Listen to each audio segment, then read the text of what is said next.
avons le plaisir et le privilège d'accueillir Mike Dixon. Alors, le titre de sa conférence sera « Les plantes dans l'espace pour de vrai ». Système de support de la vie et applications terrestres. Sa conférence sera en anglais. Alors, le professeur Dixon, il est associé à l'Université de Guelph. Il est professeur en sciences de l'environnement et directeur du Controlled Environment Systems Research Facility de l'Université de Guelph. Il a été président du département de biologie environnementale de 2003 à 2008. Ensuite, il a obtenu son doctorat à l'Université d'Édimbourg en Écosse et un postdoctorat à l'Université de Toronto. En tant que chef de projet pour l'équipe de recherche canadienne enquêtant sur les contributions des plantes pour le support de la vie dans l'espace, le Dr Dixon a formé le programme Spaced and Advanced Life Support Agriculture à l'Université de Guelph. Ce programme représente actuellement la contribution canadienne principale aux objectifs internationaux des sciences de l'espace pour le support de la vie biologique et collabore avec la NASA et avec les agences spatiales canadiennes et européennes. It's a great pleasure to welcome Mike here today. And I gotta say, we have something in common. Although he doesn't want to admit it, we both love bugs. So, welcome.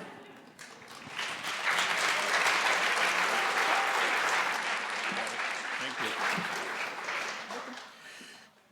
Thanks, Louise. She took me on a 5-mile hike in the back here yesterday to introduce me to this place, and then Jacques took me on the same hike, or a different one. I saw different things. But anyway, I'm delighted to be here. This is the first speaking engagement that I've attended in person for more than 2 years. And I suspect that many of you can say the same thing. So congratulations to all of you. I'm here under somewhat false pretenses. My colleague, Guillaume, who is here in the audience hiding somewhere, suggested me as a speaker for this event. But this is a couple of years ago. I mean, this thing has been dragging on for a long time. So we finally were here. And I was really quite amazed that this group in Quebec would put an entire symposium together about my little field of, plants in space, life support. I mean, geez, and I checked the agenda very briefly.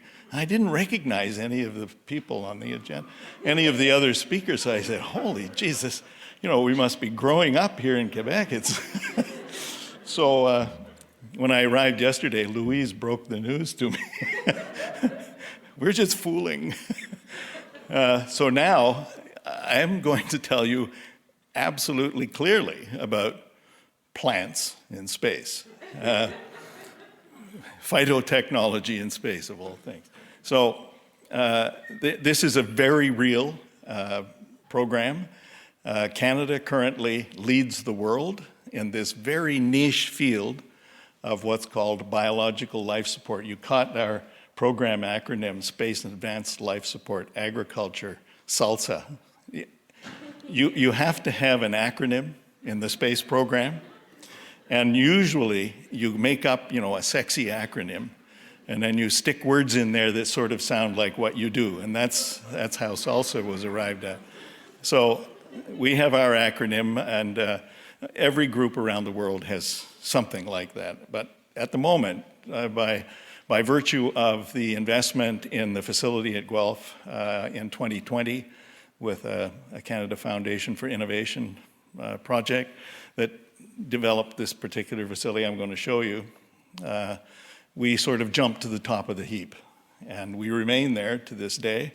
But we collaborate with NASA and ESA, the European Space Agency, of course the CSA, which is just down the street here for you guys, in Saint-Hubert. And you're very lucky to have the space agency here. Their hundreds of millions of dollars budget is spent in the Quebec economy. Lucky buggers. So let me hit the right button here. And they translated so I have no idea what this says. So the whole thing is translated. You'll just have to believe me that I've done this before. So who has not seen the movie The Martian?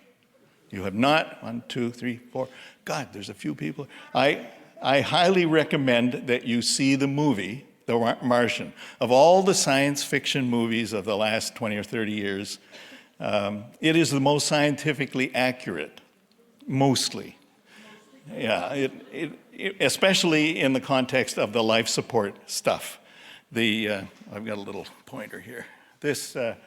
What Matt Damon is doing here is he's doing some arithmetic on how long he's going to be able to live with these potatoes. How long are they going to support his life support requirements? Food, and it is driven by food.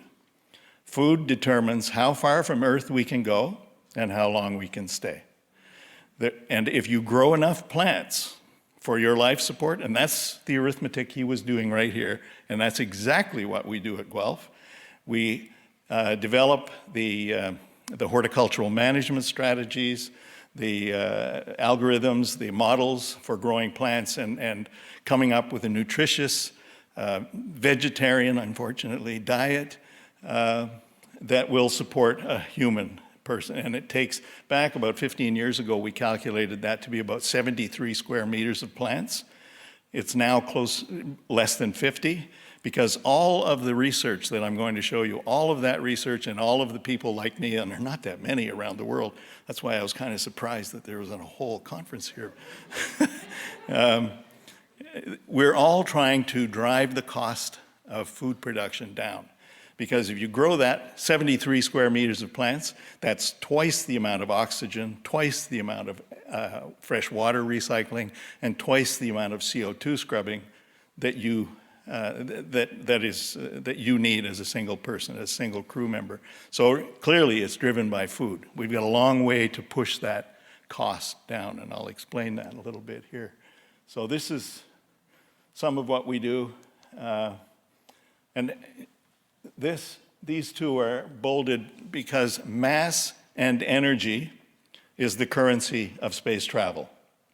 You spend the money in the Canadian economy. It is potentially the most significant economic engine for a technologically competent country like Canada for the next 300 to 500 years. We could live on that kind of technology development. It will build the tax burden that creates will build the roads and schools and hospitals for the next 300 to 500 years. It's better than going to war to generate funding. Anyway, we won't get political yet. Among the things that we do is we select cultivars. There's about 35 or 40 plant species that are currently on the list, the official list of candidate crops that will go off Earth and be grown on Mars and beyond for human life support. And they are pretty normal vegetarian menu selection.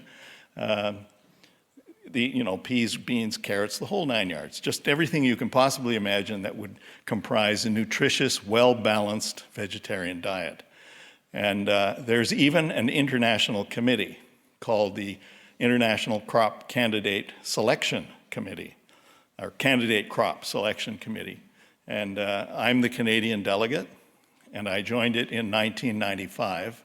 At Kennedy Space Center, we had a meeting, and the meeting was chaired by Frank Salisbury.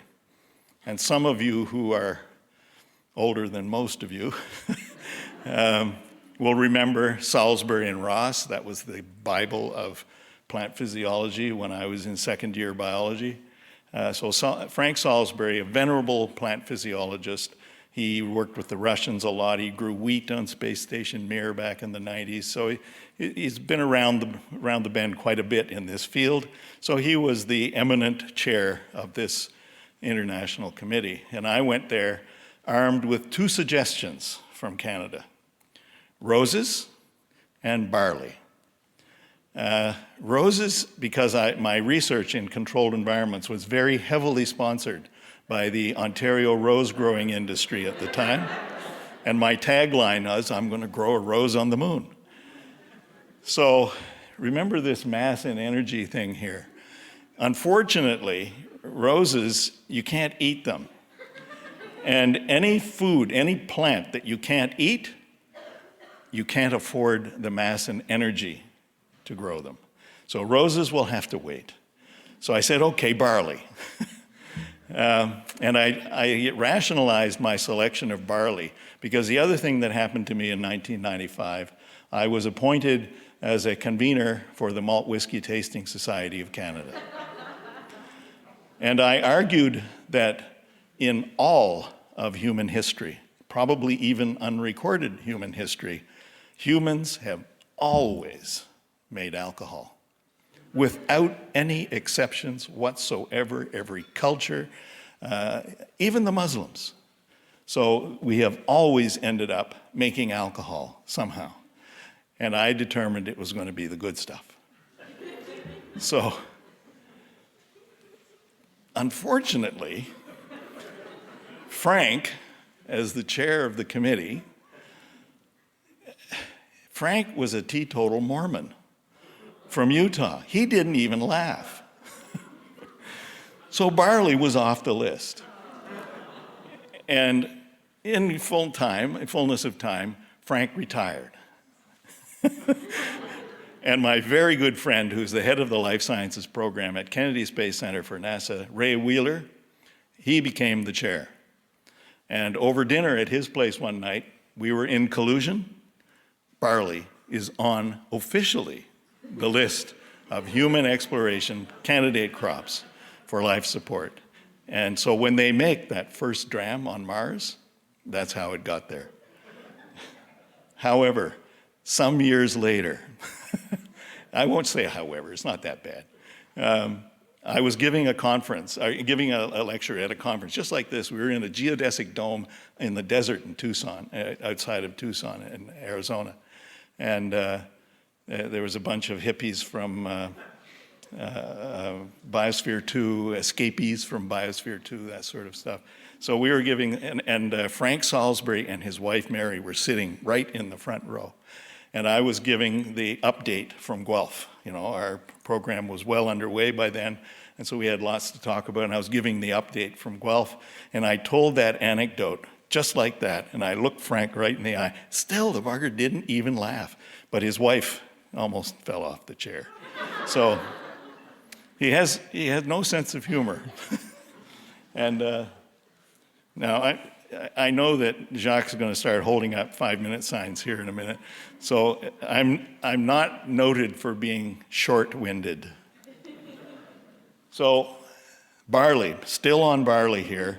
A couple of years ago, just before the pandemic, I visited Ireland and Scotland. I lived in Scotland. I did my PhD at Edinburgh, so been around there for a while. I knew Scotland very well, but I went over to visit, and I arranged to visit the Glenlivet Distillery, which, by the way, is the largest Scotch malt distillery in the world, in Scotland, and has to be in Scotland, so in the world.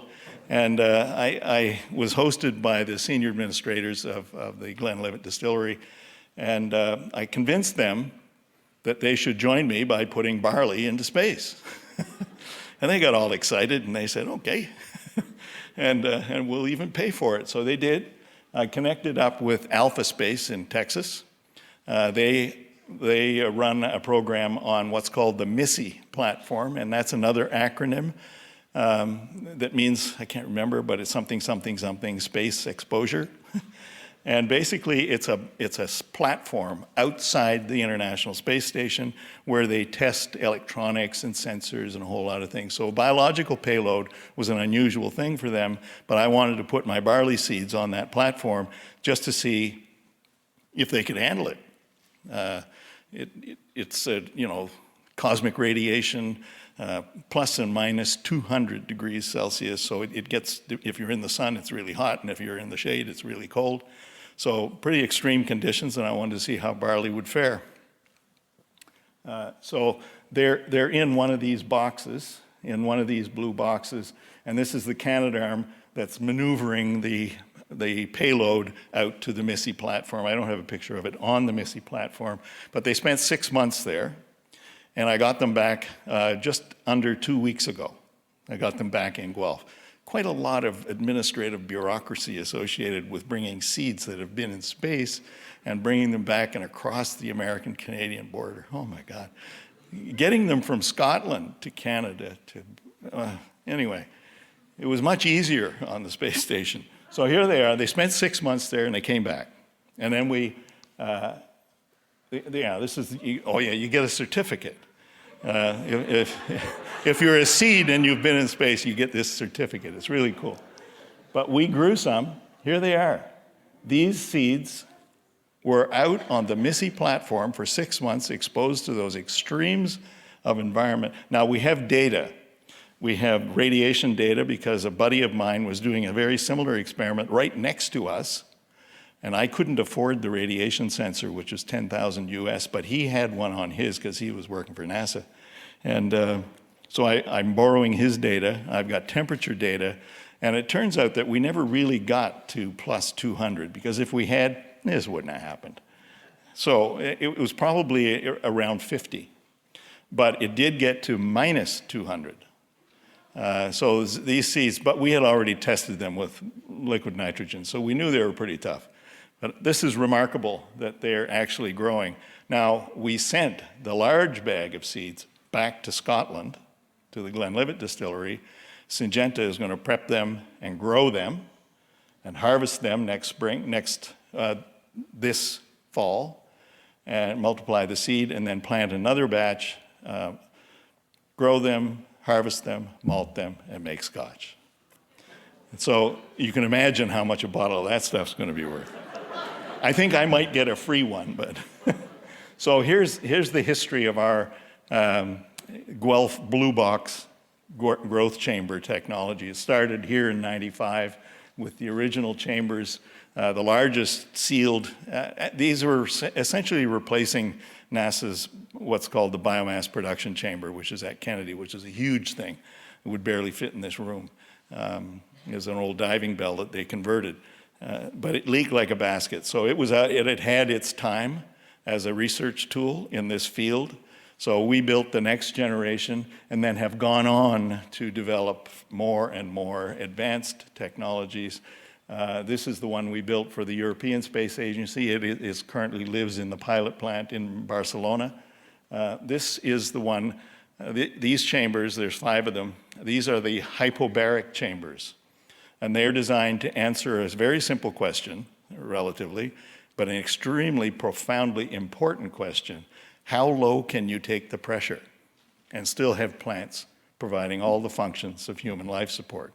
And the pressure serves that mass issue. If you can get the pressure down so that you can have an inflatable structure, a low mass inflatable structure, then that serves your purposes very well. This is 1.5 square meters of growing area. Remember I said 73, we're down around 50 now. You need about 50 square meters. This is 1.5.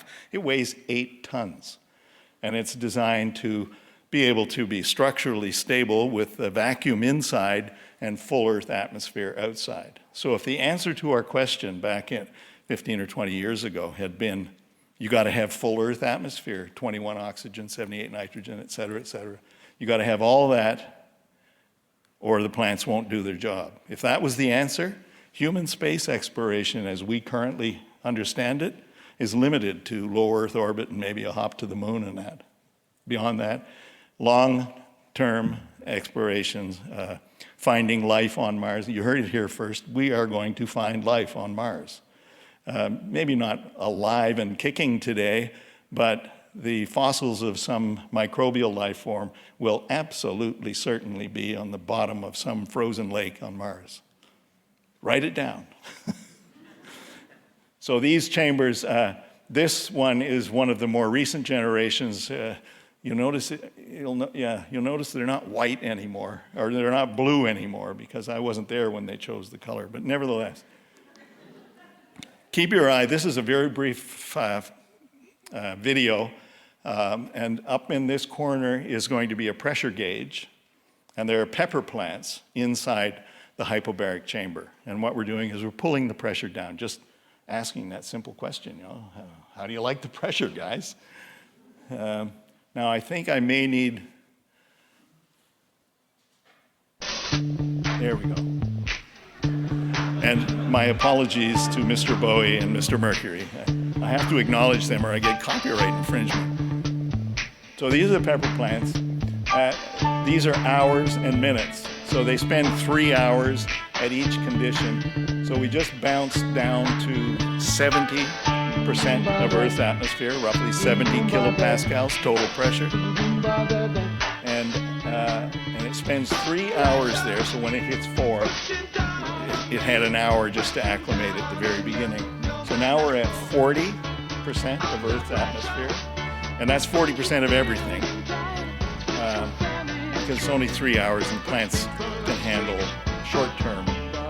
We even did crash dives down to a vacuum with them and brought them up. So now we're down to 10 kilopascals pressure.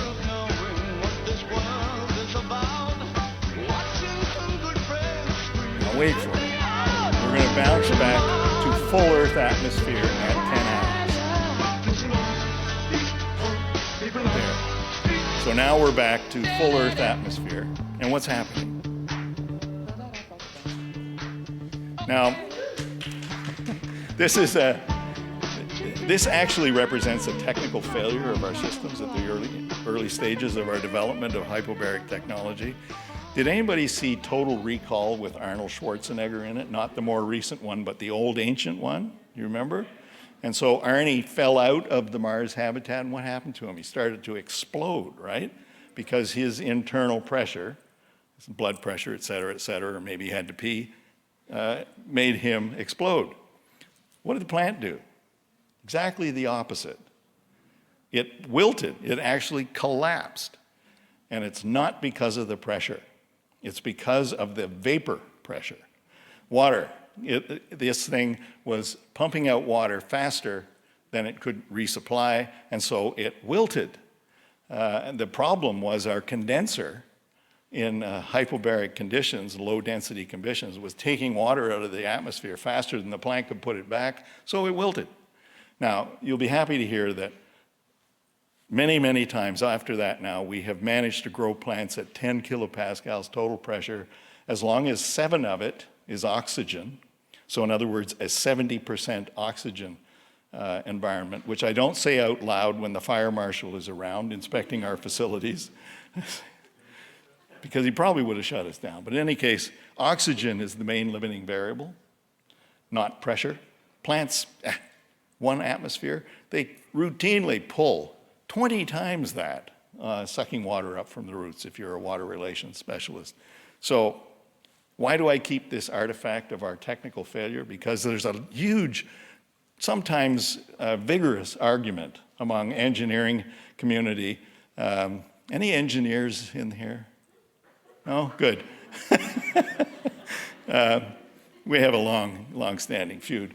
But the engineering community looks at plants and say, they're just not robust enough. You know, you can't rely on this machine. Well, here is your food production system, your oxygen generator, your CO2 scrubber, and your fresh water recycler. It broke, and it fixed itself. What do you got? So we move on to these are the kinds of, there's 9 chambers here. It's a really sexy picture taken with a parabolic lens, which I like a lot. So it is used to investigate LED lights. Is that real? Yeah. Okay. No, I'll rapid speak here. We'll be good. So these are the LED lights. There's 9 different colors. You can't see them all because some of them are invisible, infrared and ultraviolet.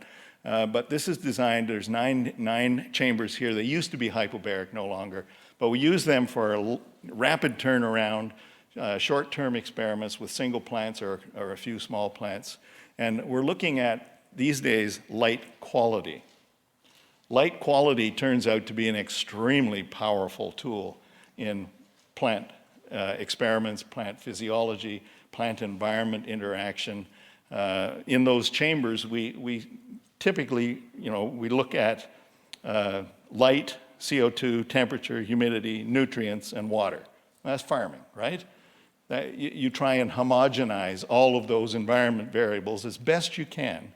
And we are we're very good at homogenizing temperature, humidity, and CO2. Nutrients and water in the root zone, we can do pretty good there too. Light, not so much. So homogenizing light, imagine if every leaf saw the same light and light quality, then you really do win. So we're working a great deal on that. I can show you a lot about that. We work with cannabis and a number of other medicinal plants, trying to homogenize the aerial environment as much as possible, to homogenize the profiles and distribution of medicinal compounds of interest, and that is proving to be a very productive. So these lights, just a quick escape here. We also work at both ends of the planet. This is a greenhouse on Devon Island. Took us 4 years to grow the first lettuce remotely. We ran this up there for 10 years, 11 years. So it's not an easy thing to do, to just send seeds to another planet and push a button on Earth and hope for the best. We are also in the Antarctic with the German Space Agency and a group of 8 different countries, 14 institutions. It's a huge EU 2020 project. Remember I said 2020, it's now 2022. We ran out of money. This is arriving in the Antarctic. You come off this ship in the 2 20-foot containers that hold the system. And this is Neumayer 3. This is the German Antarctic exploration session. And this is our little chamber out here, almost half a kilometer away. They pushed us way out so we wouldn't mess up the snow deposition around here. And this is the kind of food that we were able to produce. And here's Paul. We sent him down there for a year, stuck in a snowbank in Antarctica. So they got really used to, the crew there got really used to having all these fresh vegetables, which they don't normally have, right? So when our project ran out of money, and the reason it ran out of money was we forgot to budget for the extraction of the modules at the end of the project, and that's not cheap. So since we couldn't afford to take them out of there, we left them, and the crew in Neumayer 3 are now running it, and they have run it for the last year and a half since we ran out of money. Here's the inside of one of the newer chambers, and what we have here is really high fidelity control over all 6 of those environment variables that I mentioned. There's going to be a quiz. And light quality. Here's the only data I'm going to show you. This is light and photosynthesis, basically, net carbon exchange rate. Photosynthesis minus respiration. Here's ambient CO2, 400 parts per million. Here's 1,200. Take a look at just a fifth of full sunlight as your energy cost. And at 400 micromoles of light, this is half of full sunlight here. If you just add some CO2 to your pepper crop, I like to use peppers because it's the best example here, you can double the productivity with the exact same energy cost. Just add a little more CO2 and you can double your productivity. So this is a lesson that controlled environment agriculture proponents need to understand. So we built a prototype. I couldn't find the money in Canada to build this prototype. I got it from Kuwait. We were doing this for northern Canada. And food security is a profound issue. Us taxpayers here in the South, some of you are actually taxpayers, I suspect. We spend about $120 million a year air freighting fresh produce to our cousins in the North. We subsidize their existence, and they appreciate it mostly. So we're developing, we're taking technology that was developed for growing food on the Moon and Mars, and quite frankly, a snowbank in Yellowknife is just about the next worst spot. So the technical challenge is almost identical, and the solution is the same. So here we are with a high-density food production system. We're growing lettuce. Lettuce, by the way, is not food until you put the ranch dressing on it or something. So the preponderance of the industry in microgreens and salad crops are not going to feed the world. You cannot live on lettuce. So we got to start growing, carbohydrates, proteins. We got to grow real food crops, and we are working on that. But we use lettuce as a guinea pig because it's fast, it's easy to grow, grows in a month, and you can have an experiment. So here we are, and literally, just for the hell of it, we did red, white, and blue light. Same intensity, same nutrients, same everything. The only difference is the color of the light. And this is what you get. So the nature of things, Dave Suzuki, I notice his name is here. The nature of things sent a crew over to do a blind taste test, because I was bragging that we did blind taste tests of this stuff. And the grad students in the lab, 100% reliability, could say, oh, that's the blue one, that's the red one. And you absolutely can tell the difference. So here is a common crop. Oh, by the way, this is twice the dry biomass of this one. So the red light is the pushes, but it doesn't bring out the anthocyanins, the antioxidants. So you need the blue light for that. And here's white, which is a mixture of red and blue and a few others. So here is a plant where I have messed with the secondary metabolic processes of color and taste. So just extrapolate that a little bit further into the medicinal plant sector, where you're looking at the secondary metabolic compounds like tetrahydrocannabinol, THC, CBD, various cancer proteins, and a wide range of drugs that we can apply to a wide range of ailments. So this is how phytopharmaceuticals, if you will, plant-made medicine, will achieve the lofty status of a conventional pharmaceutical commodity. You'll have to standardize the profiles of medicinal compounds. And we have spent the last 25 years in Guelph standardizing the profiles of nutritional compounds so that Matt Damon could figure out how long he's going to live with his potatoes. It is exactly the same technology, and it's quite fortuitous that we legalized cannabis in this country just as we figured it all out. So that's now here's where the technology will go in. I won't play. Am I going to play this? No. It showed a gravity flow, but here it is actually in operation. This is a pilot scale of that high-density production system we developed. And it's called We the Roots, is the company that's running it in Toronto. We the Roots, it's a play on We the North, anyway. And here's where it's going. This is under construction now. In fact, a part of it is operating in Welland at a place called Elevate Farms in Welland, Ontario. They're building the same in New Jersey and also in New Zealand. The company is expanding dramatically and doing very well with this technology. So this is the scale that it's going to. And finally, I have an outreach project called Tomato Spheres. Anyone ever heard of it? No? It's very famous.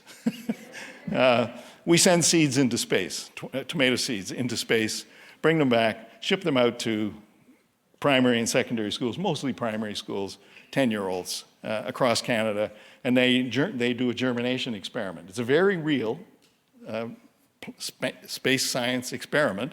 We have to know, if you take your seeds into space, like my barley and the tomato seeds, are they going to survive? Is your life support machine going to work?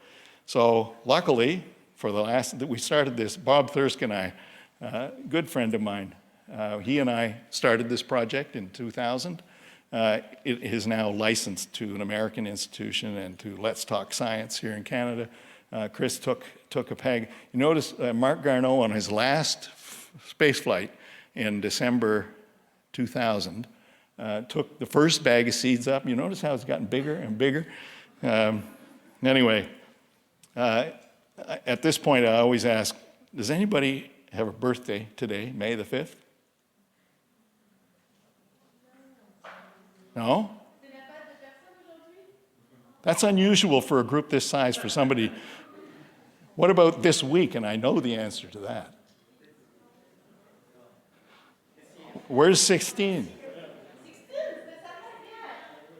And I didn't even, I met her last night, it was her birthday, and I didn't even play the joke, May the 4th be with you. So, where is she? She not here? She's too shy? Where is she? So what Assistine is here somewhere, right? She bailed on my seminar. Okay, I have a present for her when we finally find her. And so while you write down this take-home message, I want to thank you for being, I don't know how long over. Thank you.